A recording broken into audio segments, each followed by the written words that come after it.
Okay, so if we're going to talk about like what ecological validity is, the first thing you want to do is understand the three things we need for causation, right?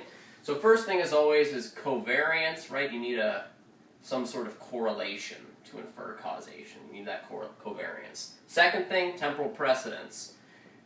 We need to know what came first to do that. And then the third thing is internal validity, which is basically just, that's control, right? With internal validity, it's that you ruled out any potential confounds or third variables. So to go over that, like let's use a quick example here. Say I work for a pharmaceutical company and I'm developing a new drug for depression. So I'm going to run a clinical study to make sure that my new drug works. It causes the improvement of depressive symptoms. The first thing I get, covariance. I get a correlation, right? We prove that as people get better, it's because it correlates with taking the drug. Temporal precedence. The drug came first. They didn't get better, and then we gave them the drug. The drug happened, then they got better. And then internal validity, which is about control. We want to make sure that there's nobody in the study who's on something else, or there's some sort of third factor playing in. We make sure that in the control group and the experimental group, they're all the same. Nobody else is taking a different med, no one's getting some special therapy. They're all the same. We have that control, and that creates the internal validity that allows us to infer causation of the drug working. Ecological validity, though, very different because it's about reality. It's about, making a study or an experiment realistic so it can apply to the real world.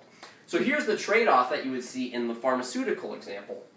We did all this thing, we had all this control with these patients to infer that the antidepressant worked, but the problem is once we put that antidepressant on the market, physicians, psychiatrists, they're going to be prescribing it to people who aren't like our control participants or our experiment participants at all. They might be on another medication, they might interact, they might also be receiving therapy or not receiving therapy or whatever. So while this is great for being able to put that drug into play and say that this improves depression, it doesn't really capture the reality because there's so much control placed on the people that are in this. So to give you an example from something we did in lab, how this sort of trade-off works with internal validity and reality, there was one group who did a study about watching crime happen, and then they asked you questions about it afterwards. I don't know if you guys did it or not, but we'll use that as an example. That's something you might have done as well in like a cognitive psych class. So basically this group, what they did was they took you aside out in the hall and they made you watch this video of some sort of store getting robbed, like a McDonald's or something.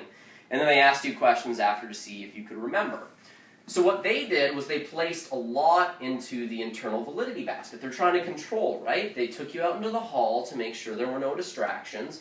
They made sure you were watching, so you were paying attention to the video. And then right after, they asked you all these questions. But here's the trade-off. That's not very realistic for what they're testing, because if you're actually at a McDonald's and the place gets robbed, you're probably not paying attention, you're probably scared as shit, you think you might get shot, you might get hurt or whatever, and there's nobody who's going to ask you questions right after about what you saw. It'll be an hour later or 2 hours later, if you even live, because you're freaking out. And that's the trade-off, right? In their study, they have internal validity because they have all that control, but in reality, you can't really assess that. You would have to be there when the place is getting robbed to understand that, but you can't do that, right? Because that's not ethically sound to make people think they're, about to get killed or something. So that's what we talk about with the trade-off between reality of ecological validity and internal validity. So if you think about internal validity as control and ecological validity as reality, you can see where they go back and forth and trying to have one or the other.